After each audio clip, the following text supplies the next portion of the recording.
கிறிஸ்துவுக்குள்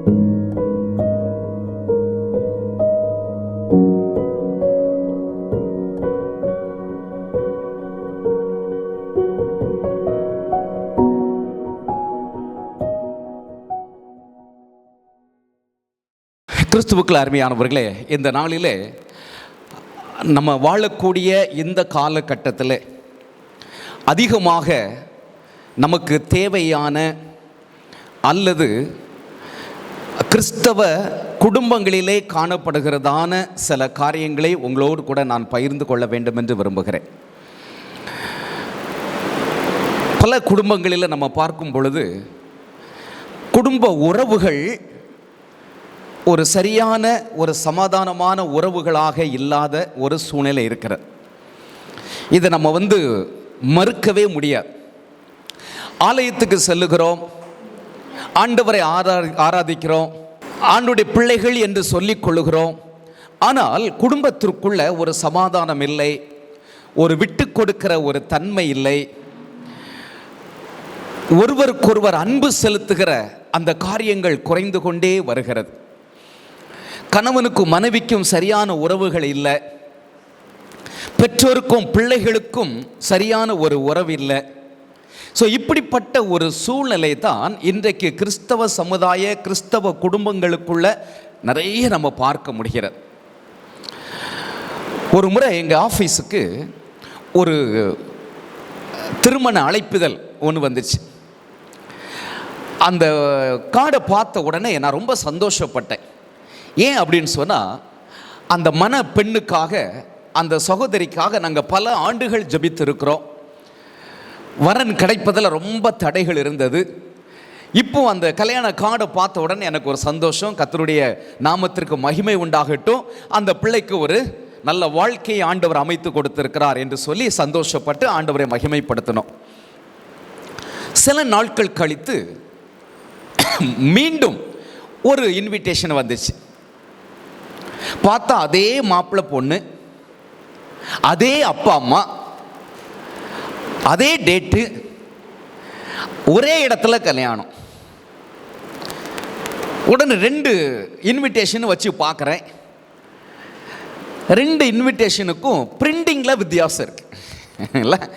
சரி, ஏதோ தவறுதலாக அனுப்பியிருப்பாங்க, ஒன்று அனுப்புனது தெரியாமல் இன்னொன்று அனுப்பியிருக்கிறாங்க அப்படின்னு சொல்லி யோசிச்சுக்கிட்டேன்.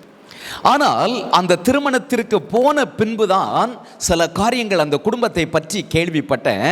என்ன அப்படின்னு சொன்னால், அந்த பெண்ணுடைய அப்பாவும் அம்மாவும் பல ஆண்டுகளாக பேசுவதே கிடையாதாம்.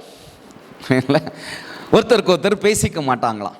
2 பேரும் அரசாங்கத்தில் வேலை செய்கிறவர்கள், ஆனால் 2 பேரும் பேசிக்க மாட்டாங்க. ஒரே அடுப்பில் வேகிற சாப்பாட்டை சாப்பிட்றாங்க, ஒரே கூரையின் கீழ் படுத்து கொள்ளுகிறார்கள், ஆனால் 2 பேரும் பேச மாட்டாங்க. மகளுடைய கல்யாணத்திற்கு அம்மா ஒரு பக்கம் தனியாக ஒரு இன்விடேஷன், அப்பா ஒரு பக்கம் அவருக்கு இஷ்டத்து போல அவர் ஒரு விதமான இன்விடேஷன் அடித்து, இவர் ஒரு பக்கம் கொடுத்துருக்கிறாரு, அவங்க ஒரு பக்கம், இவர் ஒரு பக்கம் செலவு, அம்மா ஒரு பக்கம் செலவு. எப்படி இருந்திருக்கும் பாருங்க. இப்படிப்பட்ட அப்பாவையும் அம்மாவையும் பார்த்து வளர்கிற ஒரு பிள்ளை நாளைக்கு தான் வாழ்க்கைப்பட்டு போகிற அந்த குடும்பத்தில் அந்த பிள்ளை எப்படி இருக்கும் இல்லையா? ஆமாம். ஆனால் அருமையானவர்களே, இன்றைக்கு கிறிஸ்தவர்கள் தான் ஆண்டவரை ஆராதிப்பதற்காக தவறாமல் ஞாயிற்றுக்கிழமை ஆலயத்துக்கு செல்லுகிறவர்கள். ஆனால் இப்படிப்பட்ட ஒரு சூழ்நிலை ஏன் மன்னிக்க முடியவில்லை, விட்டு கொடுக்க முடியவில்லை? இது ஆண்டவரால் ஆசீர்வதிக்கப்பட்ட ஒரு குடும்பமா அப்படின்னு சொன்னா, பொருளாதாரத்திலே அவர்கள் ஆசீர்வதிக்கப்பட்டவர்களாக இருக்கிறார்கள், ஆனால் ஆவிக்குரிய எந்த ஒரு ஆசீர்வாதமும் அந்த குடும்பத்தில் இருக்கவே இருக்காது. இன்றைக்கு உங்களோடு கூட நான் பகிர்ந்து கொள்ள போகிற ஒரு காரியம் என்னன்னா, ஆண்டவரால் ஆசீர்வதிக்கப்பட்ட ஒரு குடும்பம் அல்லது ஆண்டவரால் ஆசீர்வதிக்கப்பட்ட ஒரு வீடு எப்படி இருக்கும் அப்படி என்கிற ஒரு 4 காரியங்களை உங்களோட நான் பகிர்ந்து கொள்ள போகிறேன். இந்த வீட்டை ஆண்டவர் ஆசீர்வதித்திருக்கிறார், இந்த குடும்பம் ஆண்டவரால் ஆசீர்வதிக்கப்பட்டிருக்கிறது என்று நாம் சொல்லுவோம் என்றால், அந்த குடும்பத்திற்குள்ள என்னெல்லாம் இருக்கும் என்பதை குறித்து ஒரு 4 காரியங்கள் மிகவும் சுருக்கமாக உங்களோடு நான் பகிர்ந்து கொள்ள போகிறேன். அருமையானவர்களே, 127 சங்கீதம் சொல்லுகிறது, கர்த்தர் வீட்டை கட்டாராகில் அதை கட்டுகிறவர்களின் பிரயாசம் விருதா. கர்த்தர் வீட்டை கட்டாராகில், ஒரு குடும்பத்தை, அந்த குடும்பத்தை உருவாக்கின தேவன் கட்டாவிட்டால் அந்த குடும்பம் ஒரு ஆசீர்வதிக்கப்பட்ட குடும்பமாக இருக்க முடியாது. அது ஒரு விருதாவான ஒரு குடும்பம். அப்போ ஆண்டவரால் ஆசீர்வதிக்கப்பட்ட ஒரு குடும்பம் எப்படி இருக்க வேண்டும் அப்படின்னு சொன்னா, ஒரு மனிதனுக்கு ரொம்ப ஒரு ஆசை இருந்துச்சு. அவன் சாதாரண ஒரு மனிதன் அல்ல, முழு இஸ்ரவேல் தேசத்தையும் ஆளுகை செய்த மிகவும் பராக்கிரமசாலியாகிய தாவீது. 2 சாமுவேலின் புஸ்தகம் 23 அதிகாரத்தில் அவன் சொல்லுகிறான், ஆண்டவரே, என்னுடைய வீடு உம்முடைய சமூகத்தில் இப்படி இராதோ அப்படி என்று சொல்லி ஒரு ஏக்கத்தை அவன் வெளியிடுகிறதை பார்க்கிறோம். என் வீடு இப்படி இருக்கணும், என் குடும்பம் இப்படி இருக்கணும், என் பிள்ளைகள் இப்படி எதிர்காலத்தில் இருக்கணும் அப்படி என்று சொல்லி அவனுக்கு ஒரு எதிர்பார்ப்பு இருந்தது. ஆனால் தாவீது ராஜாவுடைய அந்த எதிர்பார்ப்பு அவனுடைய வாழ்க்கையில நிறைவேற்றா என்று நம்ம வேதத்தை அலசி ஆராய்ந்து பார்ப்போம் என்றால், ஒருவேளை தாவீது ராஜா ஆண்டவருக்கு பிரியமுள்ளவனாக வாழ்ந்தான், ஆண்டவருடைய சித்தத்தின்படி எல்லாம் செய்தார். ஆனால் அவனுடைய குடும்ப வாழ்க்கை அவ்வளவு ஒரு சந்தோஷமான வாழ்க்கையா இருந்ததை போல தெரியவில்லை. பிள்ளைகள் அவனுக்கு விரோதமாக எழும்பினார்கள். அப்சலோம் அவனுக்கு விரோதமாக எழும்புகிறான். பலவிதமான நெருக்கடிகளை தன்னுடைய குடும்பத்திலேயே அவன் சந்திக்கிறான். மனைவியை அவமதிக்கிறாள். இப்படிப்பட்ட ஒரு சூழ்நிலையில் தான் அவனுடைய குடும்பம் இருந்தது.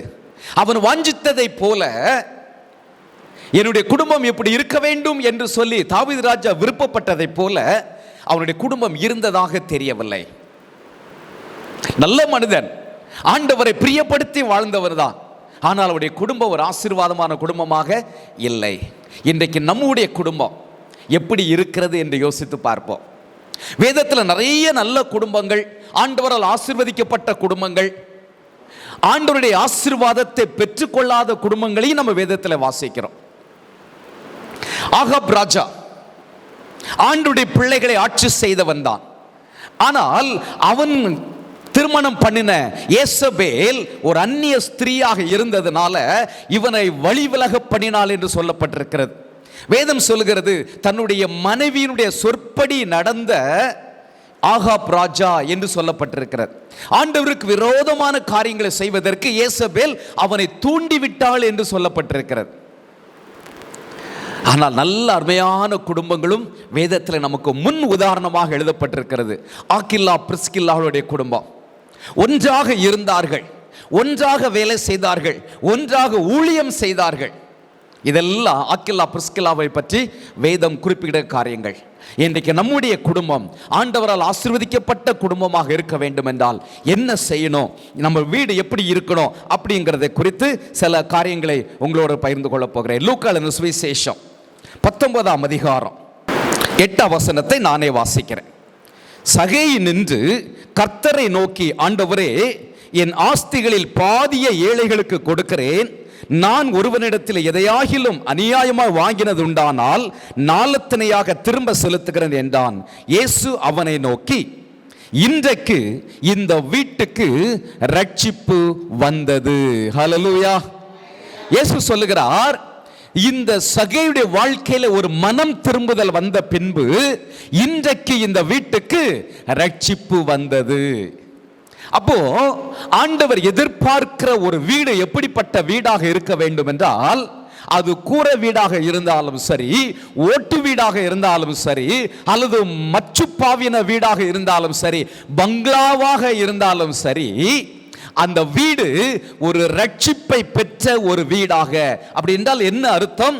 ஆண்டவர் கொடுக்கிற அந்த பாவத்திலிருந்து மன்னிப்பையும் விடுதலையும் பெற்றுக்கொண்ட ஒரு குடும்பமாக இருக்க வேண்டும் என்று ஆண்டவர் விரும்புகிறார். சகேயு ஒருவேளை அன்றைக்கு அந்த சமுதாயத்தில் ஒரு நல்ல பொசிஷன்ல இருந்தவர் தான். வரி வசூலிப்பவர்களுக்கு எல்லாம் தலைவனாக இருந்தார்.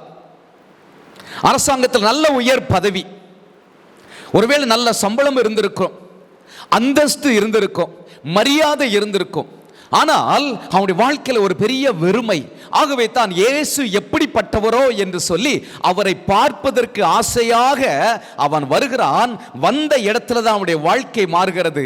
இயேசு இன்றைக்கு உன்னுடைய வீட்டில் தங்க வேண்டும் என்று சொல்லுகிறார். அவரை சந்தோஷத்தோடு கூட அழைத்து செல்லுகிறான். அப்படி அழைத்து செல்லும் பொழுது தன்னுடைய வாழ்க்கையில பாவ உணர்வு அடைந்து அவன் சொல்லுகிறான், நான் அநியாயமாய் வாங்கினது உண்டானால் 4 மடங்கா திருப்பி கொடுத்துக்கிறேன், ஏழைகளுக்கு என்னுடைய சொத்துல பாதியை கொடுத்து விடுகிறேன் என்று சொல்லிவிடுகிறான். அப்படி என்றால் அதுக்கு பின்பு அவன்கிட்ட வேற எதுவுமே இருக்காது, எல்லாவற்றையும் நான் தானம் பண்ணி விடுகிறேன் என்று சொல்லுகிறான். அப்பொழுதுதான் இயேசு கிறிஸ்துவின் வாயிலிருந்து வருகிறது, இன்றைக்கு இந்த வீட்டுக்கு ரட்சிப்பு வந்தது. அப்ப இதுவரைக்கும் அவன் நல்ல வசதி படைத்தவனாக இருந்தான், பணக்காரனாக இருந்தான், அந்தஸ்து உள்ளவனாக இருந்தான். ஆனால் அந்த வீட்டில் என்ன இல்லை? ரட்சிப்பு இல்லை. அப்ப ரட்சிப்பு இல்லாத ஒரு வீடாக இருக்கும் என்றால் அந்த வீடு ஒரு குட்டி நரகம் என்பதை மறந்துவிடக்கூடாது. இன்றைக்கு நம்முடைய வீடு ரட்சிக்கப்பட்ட ஒரு வீடாக இருக்கும் என்றால், நம்ம எல்லாரும் ஆண்டவருடைய அந்த ரட்சிப்பின் அனுபவத்துக்குள்ள இருக்கிறவங்களா நம்ம இருப்போம் என்றால், நம்முடைய வீடு எப்படிப்பட்ட வீடாக இருக்கும்? ஆண்டவரால் ஆசீர்வதிக்கப்பட்ட வீடாக இருக்கும். ஹல்லேலூயா. சகையுடைய வீடு அந்த ரட்சிப்பு என்கிற அந்த ஆசீர்வாதத்தை அன்றைக்கு தான் அவர்கள் ருசி பார்க்கிறார்கள். அதுவரைக்கும் பணம் இருந்தது, அந்தஸ்து இருந்தது, எல்லாம் இருந்தது. ஆனால் இந்த ரட்சிப்பு என்கிற விலை மதிக்க முடியாத பொக்கிஷம் அவருடைய வீட்டில் இல்லை இல்லை. இன்றைக்கு கிறிஸ்தவர்களாக இருந்தாலும் ரட்சிக்கப்பட்ட அனுபவம் இல்லாத கிறிஸ்தவர்கள் நிறைய பேர் இருக்கிறார்கள். சண்டை சச்சரவோடு கூட சமாதானம் இல்லாத ஒரு சூழலில் இருக்கிற கிறிஸ்தவருடைய குடும்பங்கள் உண்டு. அவர்களுக்காக நாம் ஜெபிக்க வேண்டியது அவசியம். இரண்டாவதாக, நம்முடைய வீடு எப்படிப்பட்ட ஒரு வீடாக இருக்க வேண்டும் என்றால், நீங்கள் அப்போஸ்தலர் நடபடிகளை திருப்பிக் கொள்ளுங்கள். அங்கே 2ஆம் அதிகாரம், அந்த 2ஆம் அதிகாரத்தை நீங்க வாசித்து பார்த்தீங்கன்னா, அப்போஸ்தலருடைய நாட்களிலே ஆண்டவர் மகிமையான காரியங்களை செய்வதை நம்ம அப்போஸ்தலர் நடபடிகளிலே நம்ம வாசிக்க முடிகிறது. அன்றைக்கு அப்போஸ்தலருடைய உபதேசங்கள், அப்போஸ்தலருடைய செயல்பாடுகள் ஒவ்வொன்றும் வித்தியாசமான முறையிலே இந்த உலகம் என்று ஆச்சரியப்படக்கூடிய விதத்தில் அவருடைய வாழ்க்கை முறைகள் இருந்தது. எல்லாவற்றையும் பொதுவாக வைத்து அனுபவித்தார்கள். ஏற்றத்தாழ்வுகள் அவர்களுக்குள்ள இல்லை, சுயநலம் அவர்களுக்குள்ள அன்றைக்கு இல்லை. எல்லாவற்றையும் பொதுவாக வைத்து அனுபவித்தார்கள். எல்லாரும் சமமாக நேசிக்கப்பட்டார்கள், சமமாக வழிநடத்தப்பட்டார்கள். ஏற்ற தாழ்வு என்பது அன்றைக்கு கிறிஸ்தவர்களுக்குள்ளே இல்லை. அது மாத்திரமல்ல, எல்லாரும் வீடுகள் தோறும் கூடி கூடி கூடி 2 காரியங்களை செய்தார்கள். ஜெபம் பண்ணாங்க, ஆண்டவரை ஆராதித்தாங்க, ஐக்கியப்பட்டார்கள். கள்ளம் கபடில்லாமல் களங்கமில்லாத இருதயத்தோடு கூட எல்லாரும் அந்த ஐக்கிய பந்தியிலே அவர்கள் கலந்து கொண்டார்கள். இன்றைக்கு ஊழியக்காரர்கள் அடிக்கடி சொல்வதுண்டு, நம்ம அப்போஸ்தலர் நாட்களுக்கு திரும்ப வேண்டும், அப்போஸ்தலருடைய உபதேசத்துக்கு திரும்ப வேண்டும் என்று பிரசங்கத்தை நம்ம கேள்விப்பட்டிருப்போம். அந்த அப்போஸ்தலருடைய நாட்களில் எப்படி இருந்தது? தன்னலமற்ற ஒரு விசுவாசிகளாக இருந்தார்கள், ஐக்கியப்பட்டு இருந்தார்கள், ஒருவருக்கு ஒரு உதவி செய்கிற அந்த நல்ல பண்பு அவர்களுக்குள்ள இருந்தது. ஏற்றத்தாழ்வுகள் இல்லாத ஒரு காரியம் அவங்களுடைய வாழ்க்கையில இருந்தது.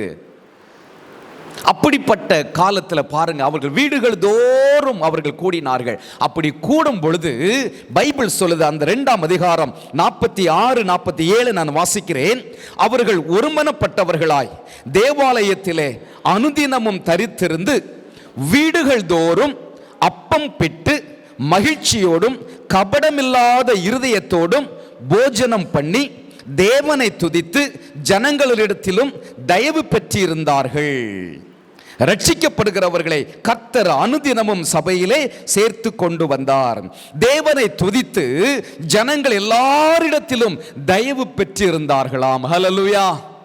அப்போ கூடி வரும் பொழுதெல்லாம் அவர்கள் வீடுகளானாலும் சரி, தேவாலயமானாலும் சரி, அங்கே ஆண்டவரை மகிமைப்படுத்துகிறவர்களாக இருந்தார்கள். இன்றைக்கு நம்முடைய வீடு எப்படிப்பட்ட வீடாக இருக்கணும்?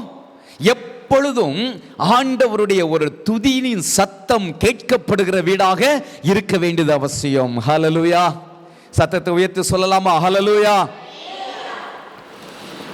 நம்முடைய வீட்டில் ஆண்டவரை துதிக்கிற சத்தம் கேட்குதா, அல்லது சண்டையின் சத்தம் கேட்குதா, அல்லது முறுமுறுப்பின் சத்தம் கேட்குதா?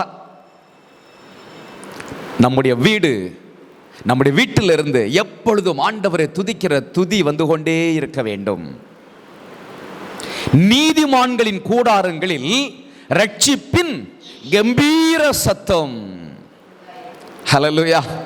ரட்சிப்பின் கம்பீர சத்தம். அப்போ ரட்சிப்பு இல்லாத வீட்டில இருந்து இந்த கம்பீர சத்தம் உண்டாகவே உண்டாகாது.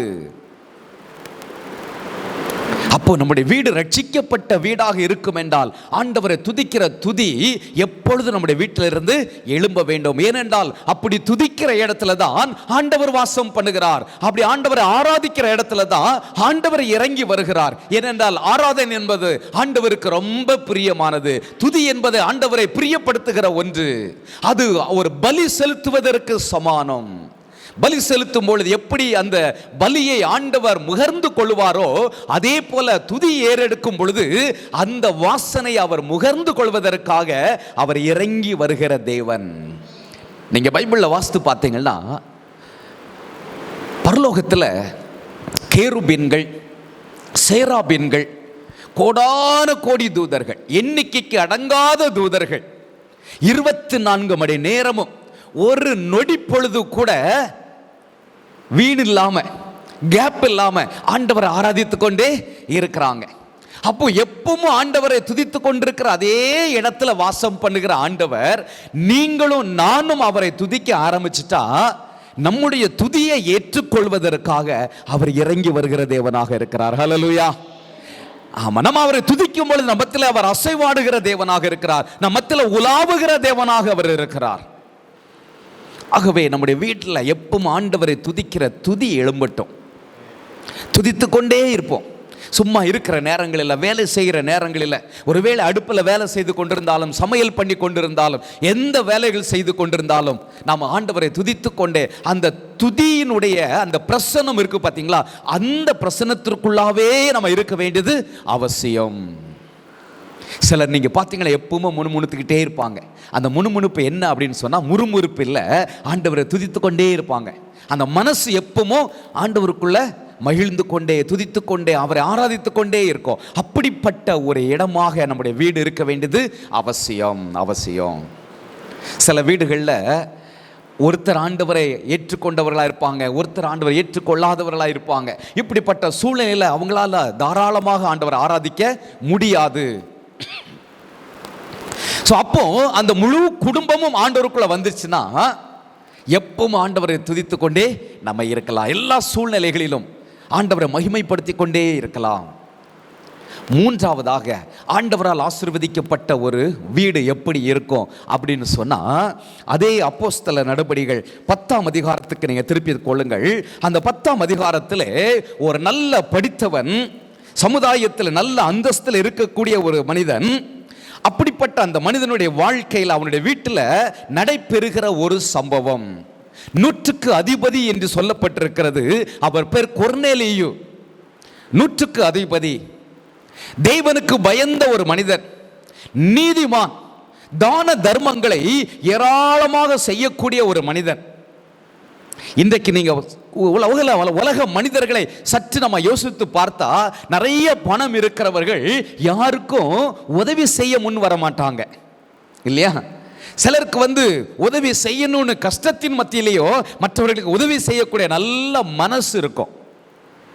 மனசு இருந்தா பணம் இருக்காது, பணம் இருந்தா மனசு இருக்காதுன்னு சொல்லுவாங்க பார்த்தீங்களா? ஆமா. ஆனா இந்த கொர்நேலியு அப்படி அல்ல. ஒருவேளை அவன் அந்த ராஜாங்கத்தில் உயர் பதவியில் அவன் இருந்தாலும், அவனுடைய வாழ்க்கையில நீங்க பாருங்க, ஏழைகளுக்காக தன்னை அர்ப்பணித்தவன், கடவுள் பயத்தோடு கூட தெய்வீக பக்தியோடு கூட தான தர்மங்களை செய்யக்கூடியவன். இன்றைக்கு உலகத்தில் நிறைய பேர் தான தர்மங்கள் செய்கிறார்கள். எதற்காக செய்கிறார்கள்? தங்களுக்கு பேர் வர வேண்டும் என்று செய்கிறார்கள், தங்களுக்கு புகழ் வர வேண்டும் என்று சொல்லுகிறார்கள், செய்கிறார்கள். 4 பேர் என்னை போற்ற வேண்டும், என்னை மதிக்க வேண்டும் என்று சொல்லி இன்றைக்கு உதவி செய்யக்கூடியவர்கள் இருக்கிறார்கள். ஆனால் இந்த கொர்நேலியு அப்படி அல்ல. இந்த கொர்நேலியு ஏழை எளிய ஜனங்கள் மேல அக்கறை உள்ளவனாக, அனுதாபப்பட்டவனாக அவர்களுக்கு உதவி செய்கிறான், தான தர்மங்களை செய்கிறான். இதற்கு அவனுக்குள்ள இருந்த ஒரு காரியம் தெய்வ பக்தியும் தெய்வ பயமும் தான். ஹல்லேலூயா. ஆமா, அது மாத்திரமல்ல, அவன் வீட்டில் எப்பொழுதும் ஒரு ஜெபம் நடந்து கொண்டே இருக்கிறது. ஜெபம் நடந்து கொண்டே இருக்கிற இந்த 10ஆம் அதிகாரத்தை நீங்க வாசித்து பார்த்தீங்கன்னா 2ஆம் வசனத்தை வாசிக்கிறேன். அவன் தேவ பக்தி உள்ளவனும் தன் வீட்டார் அனைவரோடும் தேவனுக்கு பயந்தவனுமாய் இருந்து ஜனங்களுக்கு மிகுந்த தர்மங்களை செய்து எப்பொழுதும், கவனிங்க, எப்பொழுதும் தேவனை நோக்கி ஜெபம் பண்ணி கொண்டிருந்தான். எப்பொழுதும் தேவனை நோக்கி ஜெபம் பண்ணி கொண்டிருந்தான். அரசாங்கத்தில் வேலை இருக்குது, முக்கியமான பொறுப்பு. 100 சேவகர்களை கண்காணித்து அவர்களை வைத்து காரியங்களை செய்ய வேண்டிய பொறுப்பு இருக்கிறது. இவ்வளவு பணி பளுவின் மத்தியிலேயும் ஜெபம் பண்ணி கொண்டிருப்பதற்கு நேரம் இருக்குதா? இன்றைக்கு கிறிஸ்தவ சமுதாயத்தில் ஆண்டவருடைய பிள்ளைகளிடம் இன்றைக்கு பைபிள் வாசித்தீங்களா? எந்த பகுதி வாசித்தீங்க? காலையிலே கொஞ்சம் பிஸி ஆயிட்டேன் இல்லை சொல்றாங்களா? நீங்கள் 4 பேர்கிட்ட கேட்டு பாருங்க. ஆமாம், இன்னைக்கு வாசிக்கல, கொஞ்சம் பிஸி ஆகிட்டேன், இன்னைக்கு நிறைய ஒர்க்கு, அதனால இன்னைக்கு ஜெபம் பண்ண முடியலை. இன்னைக்கு அப்படி சொல்லக்கூடிய ஒரு சூழ்நிலை இன்றைக்கு மனிதர்களுக்கு வந்து விட்டது. தலைக்கு மேல வேலை, பிஸியா ஓடிட்டு இருக்கிறாங்க, ஆண்டவருக்கு இடம் கொடுப்பதற்கு நேரம் இல்லை. அப்படிப்பட்ட ஒரு சூழ்நிலை இன்றைக்கு மனிதனுடைய வாழ்க்கையில் இருக்கிறது. ஆனால் ஆண்டவருக்கு நேசித்தால், ஆண்டவர் மேல அன்பு இருந்தால், அல்லது ஒரு தெய்வ பக்தியும் தெய்வீக பயமும் இருக்கும் என்றால், உண்மையாகவே ஆண்டவருக்கு கொடுக்க வேண்டிய நேரத்தை நாம் கொடுப்போம். எவ்வளவுதான் நேரம் நம்ம பிஸியா இருந்தாலும் சரி, கொஞ்சம் மனுஷிகமா யோசித்து பார்ப்போமே. என்னைக்காவது எனக்கு நிறைய வேலை இருக்குது, எனக்கு ரொம்ப ஒர்க் லோட் அதிகமாக இருக்கிறது அப்படி என்று சொல்லி சாப்பிடாம நம்ம இருந்திருக்கிறோமா? என்னையும் சேர்த்து சொல்லுகிறேன், இல்லவே இல்லை. இல்ல, இல்லவே இல்லை. வேலை அதிகமா இருக்குது அப்படின்னு சொல்லி சாப்பிடாமல் இருக்கிறது இல்லை, ஆனால் வேலை அதிகமாக இருக்கிறது என்று சொல்லி ஜெபிக்காமல் இருந்திருக்கிறோம். வேலை அதிகமாக இருக்கிறது என்று சொல்லி பைபிள் வாசிக்காமல் இருந்திருக்கிறோம். ஆனால் இந்த கொர்நேலி நமக்கு எல்லாம் ஒரு முன் உதாரணம். வேலை பளுவின் மத்தியிலேயும் ஆண்டவரை அவன் சமூகத்தில் எப்பொழுதும் தேவனை நோக்கி ஜெபம் பண்ணி கொண்டிருக்கிற ஒரு நல்ல அனுபவத்தை அவர் பெற்றிருந்தார். இதனால பாருங்க, அடுத்த ஆவிக்குரிய ஸ்டெப் எப்படி வளரணும் தெரியல. போதிப்பதற்கு ஆட்கள் இல்லை, கற்றுக் கொடுப்பதற்கு ஆட்கள் இல்லை. அப்படிப்பட்ட ஒரு சூழ்நிலையில இவனுடைய பயபக்தி, இவனுடைய அந்த தெய்வீக பக்தி, தெய்வீக பயம், ஏழைகளுக்கு இறங்குகிற அந்த குணம், ஜெபிக்கிற அந்த காரியம், இதெல்லாம் பார்த்த உடனே ஆவியானவர் கிரியை செய்ய ஆரம்பிக்கிறார். யோப்பா பட்டணத்தில் அப்போ பேதுரு அங்கே இருக்கிறார். அங்கேயும் சீமோன் என்கிற ஒரு மனிதனுடைய தோல் பதனினுடைய வீட்டில் அவர் ஜெபம் பண்ணி கொண்டிருக்கிறார். ஆவியானவர் அந்த சீமோன் பேதுருவோடு பேசுகிறார், அவருக்கு தரிசனத்தை காட்டுகிறார், நீ இந்த இடத்துக்கு போ என்று சொல்லுகிறார். அதே வேளையில இந்த கொர்நேலியுக்கும் ஆவியானவர் பேசுகிறார். ஆவியானவர் நமக்கு நல்ல ஒரு கைடன்ஸ் கொடுக்கக்கூடியவர். நீங்க ஆவியானவர்கிட்ட கேட்டு பாருங்க, ஆண்டவரே இந்த பிரச்சனை இருக்கிற நான் என்ன செய்யணும், இப்படி ஒரு போராட்டம் இருக்கிறது நான் என்ன செய்யணும், என்னை வழி நடத்துங்க அப்படின்னு சொல்லி கேட்டு பாருங்க, அவர் அழகா வழி நடத்துவார். ஹல்லேலூயா. ஆமா, சில நேரங்கள் நம்ம அவர்கிட்ட கேட்கறது இல்லை. ஆவியானவருக்கு எல்லாமே தெரியும். இந்த கொர்நேலியு ஜெபம் பண்ணி கொண்டிருக்கிறது தெரியும், அவனுடைய உள்ள கடக்கை அவருக்கு தெரியும், அவனுடைய வாஞ்சை தெரியும், ஆண்டவருக்காக ஏதாவது சாதிக்கணுங்கிற வாஞ்சி அவனுக்குள்ள இருக்கிறது தெரியும், ஏழைகளுக்கு உதவி செய்ய வேண்டும் என்கிற அந்த விருப்பம் இருக்கிறது அவனுக்கு, ஆண்டவருக்கு தெரியும். எல்லாமே தெரிந்ததுனால சரியான வேளை வந்த பொழுது தரிசனத்தின் மூலமாக பேசுகிறார். அதே நேரத்தில் பேதுரு மூலமாக பேசுகிறார். எவ்வளவு டிஸ்டன்ஸ் இருக்கு பாருங்க. 3 நாள் பிரயாணம் பண்ணுகிறார்கள். இங்கிருந்து தன்னுடைய வேலைக்காரர்களை அனுப்பி வைக்கிறான். அழகா ஆவியானவர் அட்ரஸ் முதல் கொண்டு கொடுக்கிறார். இந்த அனுபவம் உங்களுக்கு இருக்கா? யோசித்து பாருங்க. அட்ரஸ் முதல் கொண்டு கொடுக்கிறார்ல. அவன் வீடு எங்க இருக்குமா? கடற்கரை ஓரமாக இருக்கிறது. அவன் தோல் பதனிடுகிற சீமோன் எங்களுடைய வீட்டில் மாடியில் இப்பொழுது ஜெபம் பண்ணி கொண்டிருக்கிறான், நீ அங்கே ஆள் அனுப்பு. எவ்வளவு கிளியராக சொல்கிற பார்த்தீங்களா? ஆமாம், கிளியர் அட்ரஸ். அதே போல இங்க சீமோன் பேதுரு வீட்டையும் சொல்லுகிறார், அங்கிருந்து ஆள் வருவாங்க, எந்த சந்தேகமும் இல்லாமல் அவங்களோடு கூட நீ புறப்பட்டு போ. பேதுரு புறப்பட்டு போகிறார். அங்க போனா ஒரு பெரிய கூட்டத்தையே இந்த கொர்நேலியு சேர்த்து வைத்திருக்கிறான். இன்றைக்கு மிஷனரி பணித்தளங்கள் என்ன நடக்கு தெரியுமா? ஒரு ஆதிவாசி ஆண்டவரை ஏற்றுக்கொண்டாங்கன்னா அவங்க வீட்டில் ஒரு ஜெபம் ஒழுங்கு பண்ணா அக்கம் பக்கத்தில் இருக்கிறவங்க சொந்தக்காரங்களை எல்லாரையும் கூட்டி வீட்டில் வச்சிருப்பார். அங்க ஒரு 25-30 பேரை சேர்த்து வச்சிருவாங்க. சுவிசேஷம் அறிவிப்பதற்கு ஈஸியா போயிடும் மிஷனரிகளுக்கு. அந்த கொர்நேலியு அன்றைக்கே இந்த மாடலை செய்திருக்கிறார். பேதுருக்கு ஒரு ஆச்சரியம் மிகுந்த கண்களோடு கூட பார்க்கிறான். பாருங்க, அன்றைக்கு ஆவியானவருடைய ஒரு அசைவாடுதல், ஆவியானவருடைய ஒரு நிரப்புதல் அந்த மக்கள் மேல இறங்கிற்று. ஹல்லேலூயா. அப்படி ஆவிக்குரிய வாழ்க்கையில இன்னொரு அடுத்த படிக்கு இந்த கொர்நேலியுவும் அவனை சார்ந்தவர்களும் அவனுடைய வீட்டாரும் போவதற்கு ஆவியானவர் அன்றைக்கு உதவி செய்தார். அன்றைக்கு ஆவியானவருடைய அனுக்கிரகத்தை அவர்களும் பெற்றுக்கொண்டார்கள். காரணம் ஒன்றே ஒன்று, என்ன தெரியுமா? இந்த கொர்நேலியு தேவனை நோக்கி ஜெபம் பண்ணி கொண்டிருந்தான். ஹல்லேலூயா. அப்ப நாம் ஜெபிக்க ஜெபிக்க ஜெபிக்க ஜெபிக்க நம்முடைய வீட்டில் நம்ம ஜெபிக்கும் பொழுது ஆவியானவர் அடுத்த ஸ்டெப் நம்ம என்ன செய்யணும் என்பதை நமக்கு வெளிப்படுத்துகிற தேவனாக இருக்கிறார். அப்ப நம்முடைய வீட்டிலிருந்து எப்பவும் எப்படி ஒரு துதியின் ஒரு தூபம் எழும்பி கொண்டிருக்கிறதோ அதே போல பரிந்து பேசுகிற ஜெபிக்கிற ஒரு காரியமும் எழும்ப வேண்டியது அவசியம். அதற்கு என்னெல்லாம் செய்யணுமோ நீங்க செய்யலாம். எங்க வீட்டில் நாங்கள் ஒவ்வொரு வருஷமும் குறைந்தபட்சம் ஒரு 2 வருஷத்துக்கு ஒரு 2 முறை குடும்பமாக நான், மனைவி, பிள்ளைகள் எல்லாரும் லீவு போட்டுட்டு ஒரு நாள் உபவாசம் இருந்து நாங்கள் எங்கள் குடும்பத்திற்காக அடுத்த காரியத்துக்காக ஜெபிப்பது வழக்கம். அது டிசம்பர் மாதம் கடைசியில் ஒரு நாள் கண்டிப்பாக இருந்து விடுவோம். நீங்கள் கூட ஒரு நாள் அப்படி உட்காருங்க, ஒரு 2 மணி நேரம் 3 மணி நேரம். அதை இப்பவுமே பிளான் பண்ணிடுங்க, என்னைக்கு நம்ம வீட்டில் இருக்கலாம். பிள்ளைகளை எல்லாரையும் கூப்பிட்டு வச்சு உட்கார வச்சு ஜெபிக்கிறதுக்கு அந்த நாட்களை நியமிங்க. 1 மணி நேரமா 2 மணி நேரமா வருஷத்துக்கு ஒரு முறை உங்கள் குடும்பம் மட்டும் கணவன் மனைவி பிள்ளைகளாக உட்காருங்க.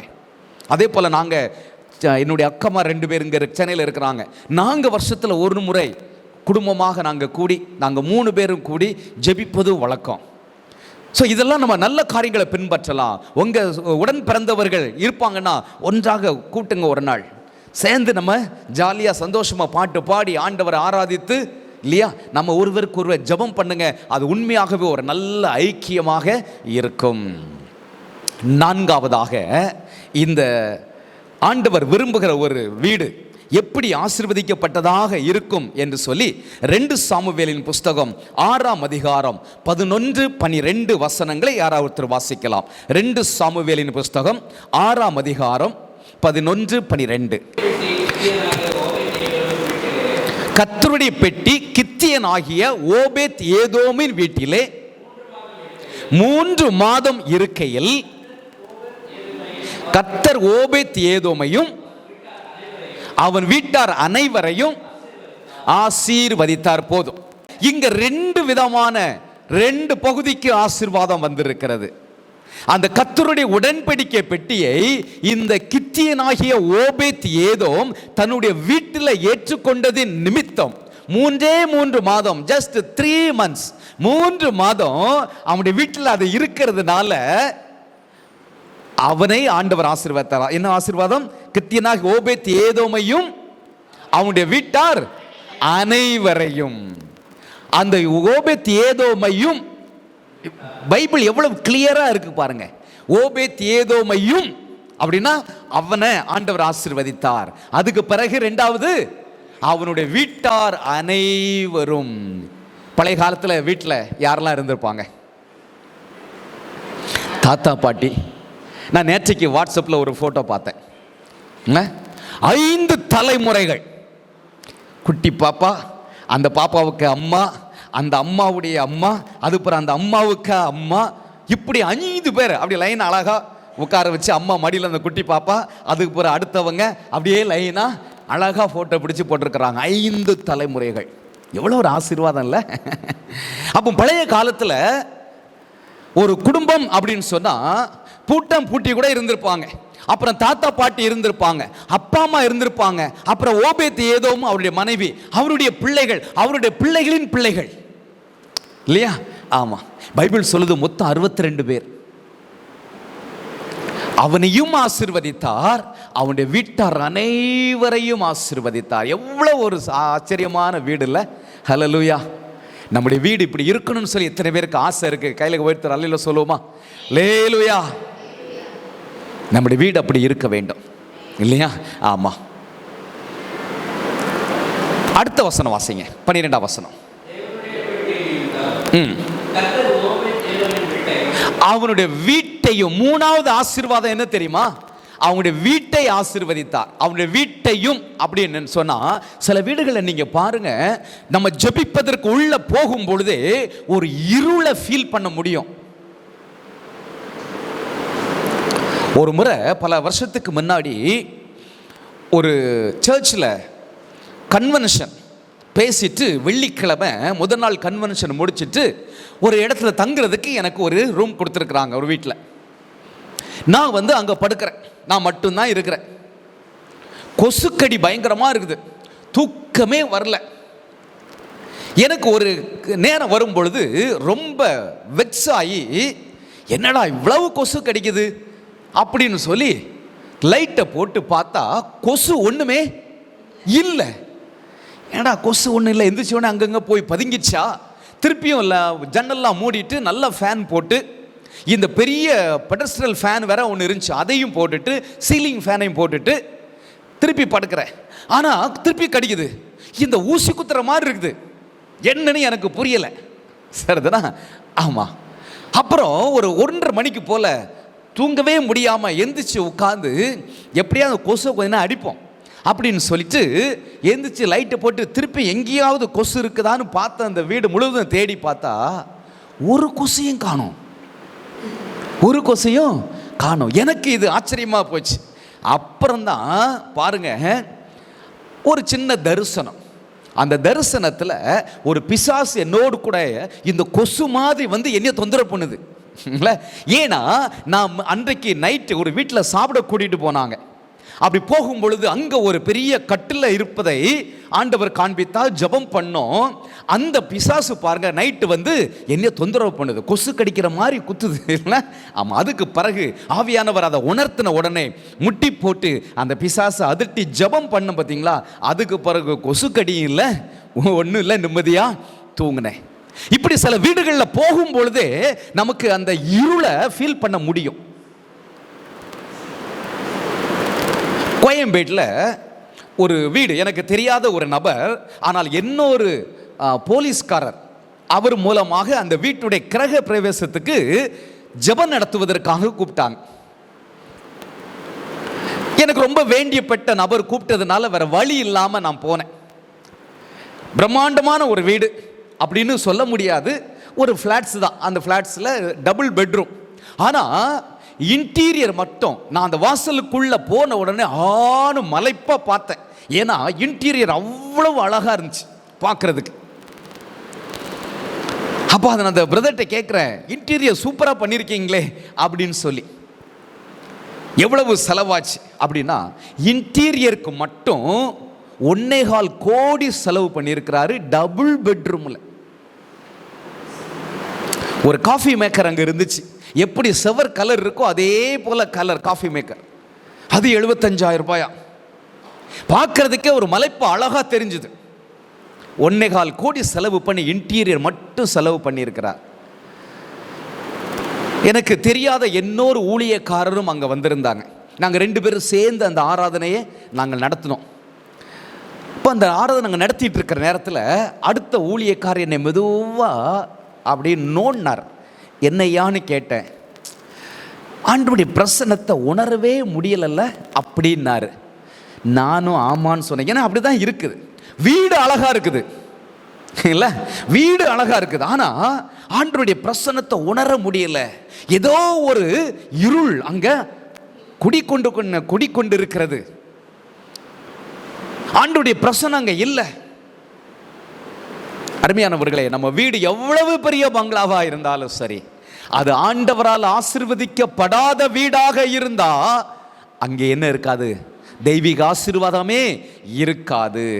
ஒரு கோல குடிசையில வாழ்ந்தாலும் அந்த குடிசையில வாழ்கிறவர்கள் ரட்சிக்கப்பட்டவர்களாக இருப்பார்கள் என்றால், அந்த குடிசையில இருந்து ஆண்டவரை துதிக்கிற துதி எழும்பி கொண்டிருக்கும் என்றால், அந்த குடிசையில இருந்து உலக ஜனங்களுக்காக, அழிந்து போகிற மக்களுக்காக ஜெபிக்கிற ஒரு ஜெபம் எழும்பி கொண்டு இருக்கும் என்றால், அதுதான் உங்களுக்கும் எனக்கும் சொர்க்கம். ஹல்லேலூயா! அதுதான் ஒரு குட்டி பரலோகம். பெரிய பங்களாவா இருந்து தெய்வீக பிரசன்னம் இல்லாத, கணவன் மனைவிக்குள்ள சரியான உறவு இல்லாத, பெற்றோருக்கும் பிள்ளைகளுக்கும் ஒரு சரியான உறவு இல்லாத, ரட்சிப்பு இல்லாத, ஆண்டவரை துதிக்கிற துதி இல்லாத, ஜெபம் இல்லாத ஒரு பெரிய பங்களாவாக இருந்தாலும் சரி, அது குட்டி நரகம்தான். ஓபேத்-ஏதோமுடைய வீடு ஆசீர்வதிக்கப்பட்ட வீடு. ஏன் ஆசீர்வதிக்கப்பட்ட வீடு? அங்க என்ன இருக்குது?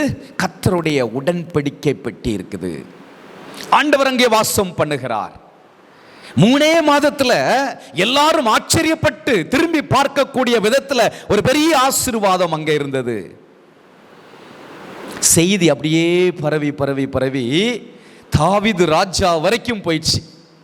இப்ப தாவீது ராஜாவுக்கு இந்த உடன்படிக்கை பெட்டிய தன்னுடைய இடத்துக்கு கொண்டு போகணும்னு ஆசை வந்துருச்சு இல்ல?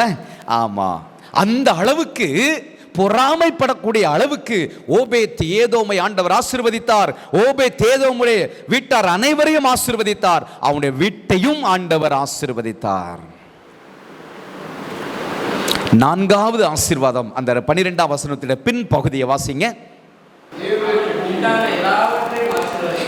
அவனுக்கு உண்டான எல்லாவற்றையும் ஆசீர்வதித்தார். ஹல்லேலூயா! எல்லாவற்றையும் ஒரு வீட்டில், இன்றைக்கு உள்ள ஒரு வீட்டில் என்னெல்லாம் இருக்கும், என்னென்ன பொருட்களை நம்ம பயன்படுத்துகிறோமோ அந்த பொருட்கள் எல்லாவற்றையும் ஆண்டவர் ஆசீர்வதித்தாராம். என்னைக்காவது வீட்டில் ஒரு பொருள் வாங்கும்போது ஜெபம் பண்ணி, ஆண்டவரே இந்த பொருள் ஆசீர்வாதமா தாங்கன்னு சொல்லி ஜெபம் பண்ணிட்டு வேலையை ஆரம்பிச்சிருக்கீங்களா? ஒரு புது ஸ்டவ் வாங்குறீன்னு வச்சுங்களேன், அதை ஆன் பண்ணுறதுக்கு முன்னாடி ஜெபம் பண்ணிட்டு, ஐயோ இப்படிலாம் நாங்கள் பண்ணதே இல்லையே, பண்ணி பாருங்க. ஆமாம், ஆண்டவர் ஆசீர்வாதம். பொருள் வாங்க போறீங்களா, ஜெபம் பண்ணிட்டு வாங்க போங்க. நேர்த்தியான பொருளை ஆண்டவர் வாங்குவதற்கு ஞானம் தருவார். வீட்டுக்கு வாங்கிட்டு வந்த பிறகு அதை வச்சு ஜெபம் பண்ணிட்டு, நம்ம என்ன நினைக்கிறோம் தெரியுமா? ஒரு பெரிய ஒரு பைக் வாங்கிட்டா நம்ம ஜெபம் பண்ணிட்டு ஸ்டார்ட் பண்ணலாம் இல்ல? ஒரு வீடு வாங்கிட்டா ஜெபம் பண்ணிட்டு குடி போகலாம். ஒரு கார் வாங்கிட்டா ஜெபம் பண்ணிட்டு அதுல பிரயாணம் போகலாம் அப்படின்னு நினைக்கிறோம். நல்லது. ஆனால் சின்ன சின்ன பொருட்கள் வாங்கும்போது கூட ஜெபம் பண்ணிட்டு செய்யுங்க, வாங்குங்க, பயன்படுத்துங்க. அது ஒரு பெரிய ஆசீர்வாதம். ஹல்லேலூயா! ஆமா, சின்ன சின்ன காரியத்தில் கூட ஆண்டவரை கனப்படுத்தும் பொழுது ஆண்டவர் அதை விரும்புகிற தேவனாக இருக்கிறார். ஓபேத்-ஏதோமுடைய வீட்டில் இருந்த அத்தனை பொருட்களும் ஆசீர்வதிக்கப்பட்ட பொருட்கள். நீங்க இனி இந்த நாளாகமம் இதெல்லாம் நீங்க வாஸ்து பார்த்தீங்கன்னா பல இடங்களில ஓபேத்-ஏதோமுடைய பிள்ளைகள் பராக்கிரமசாலிகளாகவும் தேசத்தை ஆளுகிறவர்களாகவும் இருந்தார்கள் என்று வேதம் சொல்லுகிறது. பாடகர் குழுவில் எல்லாம் இந்த ஓபேத்-ஏதோமுடைய சந்ததியுடைய பெயர் இல்லாமல் இல்லை. ஆண்டவரை துதிக்கிறவர்களாக அவருடைய சந்ததிகள் மாறினார்கள். ஒரு தெய்வீக ஆசீர்வாதத்தை பெற்றுக்கொண்ட அருமையான ஒரு குடும்பம் இந்த ஓபேத்-ஏதோமுடைய குடும்பம். அப்போ அருமையான தேவனுடைய பிள்ளைகளே, நம்முடைய வீடு எப்படி இருக்க வேண்டும்? 4 காரியங்களை சொன்னேன். த ஹவுஸ் ஆஃப் சால்வேஷன், ஒரு ரட்சிப்பின் வீடாக இருக்க வேண்டும். ஹவுஸ் ஆஃப் வர்ஷிப், தேவனை ஆராதிக்கிற ஒரு வீடாக இருக்க வேண்டும். ஹவுஸ் ஆஃப் பிரேயர், ஒரு ஜெபம் எழுப்பப்படுகிற ஜெபிக்கிற ஒரு வீடாக இருக்க வேண்டும். 3வது, ஆண்டவருடைய ஆசீர்வாதத்தால் நிறைக்கப்பட்ட ஒரு வீடாக, ஹவுஸ் ஆஃப் காட்ஸ் பிளெஸிங், ஆண்டவருடைய ஆசீர்வாதத்தினால் நிரப்பப்பட்ட ஒரு வீடாக இருக்க வேண்டும். ஸோ அப்படிப்பட்ட ஒரு வீடாக இருக்கும் என்றால் உண்மையாகவே நீங்களும் நானும் பாக்கியவான்கள், பாக்கியவதிகள். ஹல்லேலூயா!